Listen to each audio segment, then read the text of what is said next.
ఇక పూర్తిగా గత కొద్ది రోజులుగా ఈ సినిమా రంగంలో జరుగుతున్నటువంటి ఇష్యూస్ కావచ్చు ఇవన్నీ మనం చూస్తూ ఉన్నాం. అట్లాగే పొలిటికల్గా కూడా అంటే చాలామంది అనుకుంటుంటారు ఈ క్రౌడ్ పుల్లర్స్ ఎక్కువగా సినిమాకు సంబంధించినటువంటి హీరోలు కావచ్చు, తర్వాత సినిమా క్యారెక్టర్లు వేసేటటువంటి వాళ్ళు కావచ్చు, వాళ్ళకు క్రౌడ్ పుల్లర్స్, వాళ్ళకి ఎక్కువగా అభిమానులు ఉంటారు. చాలామంది అభిమానులు వాళ్ళు ఎక్కడికి వెళ్ళినా కానీ క్రౌడ్ పుల్లర్స్ అని చెప్తూ ఉంటారు. చాలామంది కూడా వాళ్ళకి ఆ సభలకు కావచ్చు, సమావేశానికి కూడా అటెండ్ అవుతున్నటువంటి పరిస్థితులు కనిపిస్తాయి. సో ఇటు రాజకీయ నాయకులను చూస్తే కూడా సేమ్ అలాంటి పరిస్థితులే ఉంటాయి. ఒక మాస్ లీడర్గా కూడా వాళ్ళు పేరు తెచ్చుకుంటారు. ఆ తర్వాత వాళ్ళకి చాలా క్రౌడ్ ఎక్కడికి వెళ్ళినా కానీ ఆ నియోజకవర్గాల్లో వాళ్ళకి పట్టు ఉంటుంది. అక్కడ చాలామంది జనాలు కూడా వాళ్ళ సభలకు సమావేశాలకు వచ్చే పరిస్థితి ఉంటుంది. ఒక మాస్ లీడర్లుగా కూడా వాళ్ళు ఉండే పరిస్థితి ఉంటుంది. అయితే ఎన్టీఆర్ గారు, పెద్ద ఎన్టీఆర్ గారు, సీనియర్ ఎన్టీఆర్ గారు సినీ రంగం నుంచి రాజకీయాల్లోకి వచ్చిన తర్వాత ఆయన ఒక సంచలనం అని చెప్పుకోవచ్చు. అంటే పూర్తిగా కూడా రాజకీయ రంగంలో అంటే అంత తక్కువ పీరియడ్లో ప్రచారం చేయడం, ఆ తర్వాత ఒక పార్టీని స్థాపించడం, ఆ తర్వాత ముఖ్యమంత్రి అవ్వడం ఆయన రికార్డు సృష్టించారని చెప్పుకోవచ్చు. అయినప్పటికీ కూడా చాలా కష్టపడ్డారు ఆయన. సో దానికి సంబంధించి ఆయన ఆ తర్వాత ఒక ఎలక్షన్స్లో ఆయన పోటీ చేసిన సమయంలో అంటే ముందు ముఖ్యమంత్రిగా అయ్యారు. ఆ తర్వాత మళ్ళీ కొన్ని కారణాల వల్ల రిజైన్ చేయడం కావచ్చు, ఇవన్నీ జరిగాయి, కొన్ని పరిస్థితులు, పరిణామాలు ఇవన్నీ కూడా.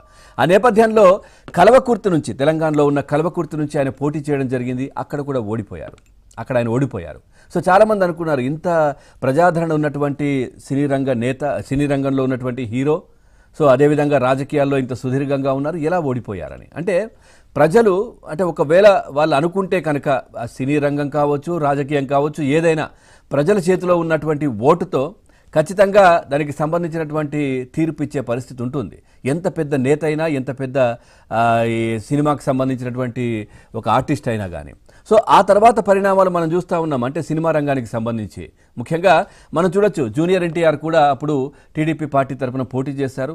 చాలా స్థానాల్లో తెలంగాణలో ఎక్కువగా ఆయన ప్రచారం చేసినటువంటి పరిస్థితి, పోటీ కాదు, ప్రచారం చేసినటువంటి పరిస్థితి.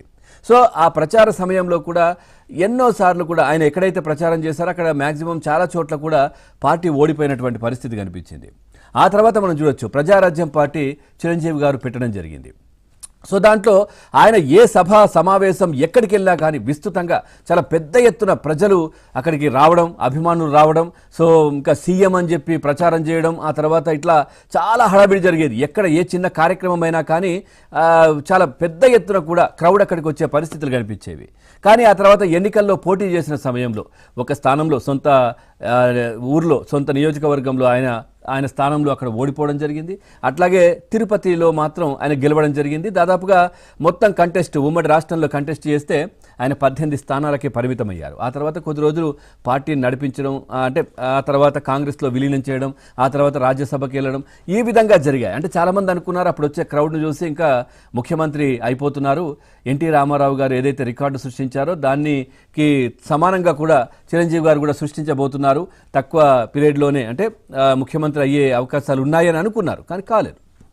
ఆ తర్వాత మనం చూడొచ్చు పవన్ కళ్యాణ్, ఆ తర్వాత అప్పుడు ఏదైతే ప్రజారాజ్యంలోనే యువరాజ్యం అంటూ కూడా దాంట్లో కూడా పెట్టడం, పవన్ కళ్యాణ్ కూడా తిరగడం, ఆ తర్వాత ఇంకా మళ్ళీ ఎన్నికలకు దూరంగా ఏదైతే పార్టీకి ఆ తర్వాత పార్టీ జరిగిన పరిణామాలు ఆయన దూరంగా ఉండడం, సినిమాలకే పరిమితం అయ్యడం, ఆ తర్వాత మళ్ళీ ఈ ఏదైతే జనసేన పార్టీని స్థాపించారు. జనసేన పార్టీలో కూడా దాదాపుగా సుదీర్ఘంగా ఇప్పటికి ఒక 10 సంవత్సరాలు ఆయన కష్టపడితే ప్రస్తుతం డిప్యూటీ సీఎంగా, ఆ తర్వాత 21 స్థానాల్లో నిలబడితే 21 స్థానాల్లో గెలవడం, 100% స్ట్రైక్ రేట్, ఇది సాధించడానికి 10 సంవత్సరాలు పట్టింది. సో ఆయన గతంలో ఆయన పోటీ చేసినప్పుడు 2 స్థానాల్లో పోటీ చేస్తే 2 స్థానాల్లో ఓడిపోయినటువంటి పరిస్థితి. ఒక రాపాక మాత్రం జనసేన తరపున గెలిచినటువంటి పరిస్థితి. ఆ తర్వాత ఆయన కూడా వైసీపీ తరపునే ప్రచారం చేయడం, ఆలయన్ కాలనీ తిరగడం, ఇదంతా కూడా జరిగాయి. ఆ తర్వాత ఇప్పుడు మనం చూస్తే కనుక మనం చూడొచ్చు, మొన్నటికి మొన్న అల్లు అర్జున్ కూడా అనంతపూర్కి వెళ్ళడం, అక్కడ ప్రచారం చేయకపోయినప్పటికీ కూడా అక్కడ సపోర్ట్ చేసినటువంటి పరిస్థితి కనిపించింది. ఆయన మిత్రుడని చెప్తూ సపోర్ట్ చేయడం జరిగింది. సో ఆ స్థానం కూడా ఆయన ఓడిపోవడం జరిగింది. అక్కడికి అల్లు అర్జున్ వెళ్ళిన సమయంలో పెద్ద ఎత్తున క్రౌడ్ అక్కడికి వచ్చింది.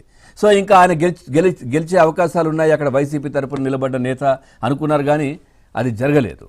సో మనం తెలుగే కాదు, మనం తమిళ్ చూసుకుంటే కూడా మనం చూడొచ్చు, ఏదైతే కమల్ హాసన్ గారు చాలా పెద్ద ఎత్తున పార్టీ పెట్టే పరిస్థితి కనిపించింది. కానీ ఆ పార్టీ పెట్టారు, స్థాపించారు, కానీ ఎక్కడ కూడా దానికి సంబంధించిన కార్యకలాపాలు ప్రస్తుతానికి కూడా జరుగుతున్నటువంటి పరిస్థితులు లేవు. అదేవిధంగా రజనీకాంత్ గారు సో పెద్ద ఎత్తున పార్టీని స్థాపించాలని ఎన్నోసార్లు కూడా మీటింగులు జరిగాయి.